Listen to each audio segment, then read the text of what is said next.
Hello everyone, good evening and welcome back to Speak Up with Mopriya. Today is Monday and it's time for some quick grammar lesson. So from last week, we remember that we have already covered the introduction to prepositions, and as I promised you last week, from today onward, we are going to dive deeper into types of prepositions and what are they and how to use them. So today we are going to focus on the first type of preposition, which is very important, and they are prepositions of time. Now, if you remember from the previous episode when I explained, prepositions are nothing but the tiny words that show the relationship between the other words in the sentence. So when we are using prepositions of time, it specifically tells us as to at what time or when something happened. So some of the most common prepositions of time that we can use are in, on, at, before, after, during, for, and within. Now let us look at each one of them in a minute way and try and understand their usage in a sentence and under what situation you are going to use each one of them. So the first one, which is at. At is used when you are mentioning a specific time.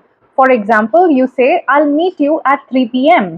Let's take another example. The party will start at 8 o'clock. Let's do another one. The exam ends sharp at 9. Let's try one more. My break is at 2 p.m. So every time you are mentioning a time, a specific time, you are going to use the preposition at, without which your sentence is going to be incorrect. Now let us understand about the preposition on. On is used for specific days of the week, specific dates, and also specific occasion. For example, my meeting is on Tuesday. Let's take another example. My birthday is on 16th of October. Let's do another one. Christmas is celebrated on 25th December. And the last one, she is arriving on Tuesday.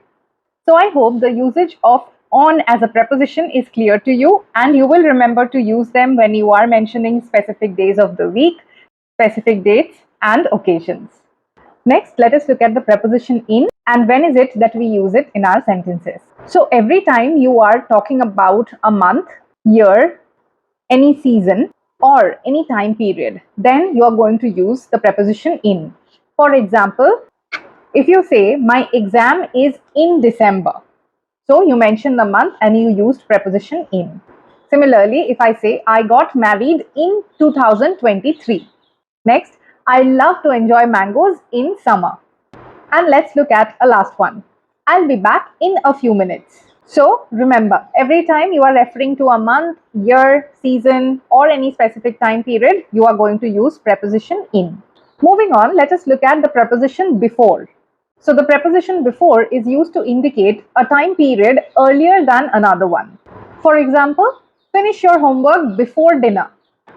I reached here before you did. And another one, call me before you reach. So in each of these scenarios, we are talking about doing something before another thing happens or before another event happens. So those are the situations where you use before. Next, let us look at after. So just opposite to before, after is used to indicate a time that is later than another. For example, let's go for a walk after dinner. Let's look at another one. She submitted the paper after I did. And the last one, I'll take a bath after coming back from the gym. So hope you have understood the use of the preposition after and you will use it correctly going forward. Next, let us look at during. During is used to indicate when something happens. For example, I'll call you during lunch. Let's look at another one. I read a lot during my holidays. Keep your phones on silent during a meeting. So every time you want to indicate an action when something is happening, you can use the preposition during. Next, when do you use for? For is a very common preposition and it is used to indicate a duration of time. For example, I have been waiting for an hour. So, for indicates that entire hour. So, a duration of time period is indicated with for. Let's look at another example. I have been on a diet for 3 weeks. And a last one, I'll be on leave for the next 3 days. So, those are the situations in which you are going to use the preposition for. The next preposition that we are going to learn confuses a lot of you, but today I'm going to clear all the confusion so that you can use them correctly. So the next one is since. A lot of you get confused when to use since and when to use for. So I have already explained when to use for. It is for a specific time period, and since, on the other hand, is used when you are specifying the starting point of an action. For example, I have been living here since 2020.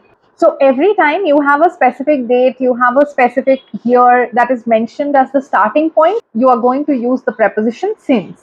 Let's look at another example. She hasn't called me since last week.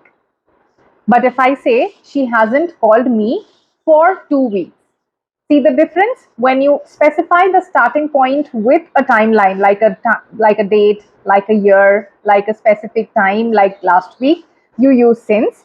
And when you are talking about the duration, you use for. Let's look at another example with since. This brand is in business since 1995. So I hope now you are clear between the use of for and since. And now let us look at one last preposition, which is within. So you use within when you want to indicate a time period before a certain point. For example, I want this report within a week. So when you are putting a cap on the timeline, you can use within. Let's look another example.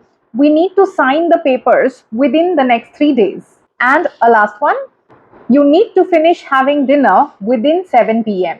So I hope today you have understood the uses of prepositions of time and the most common ones that I have discussed. So it is time for me to check a little bit of how much you have understood.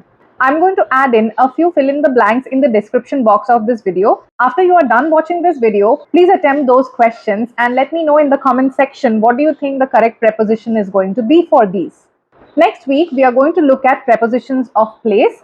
But for this week, you focus on preposition of time and their correct usage. And let me know in the comment section what other prepositions of time can you think of.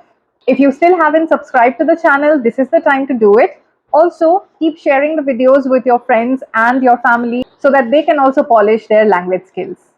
That's all from me today. I'll see you in the next episode and take care till then. Bye.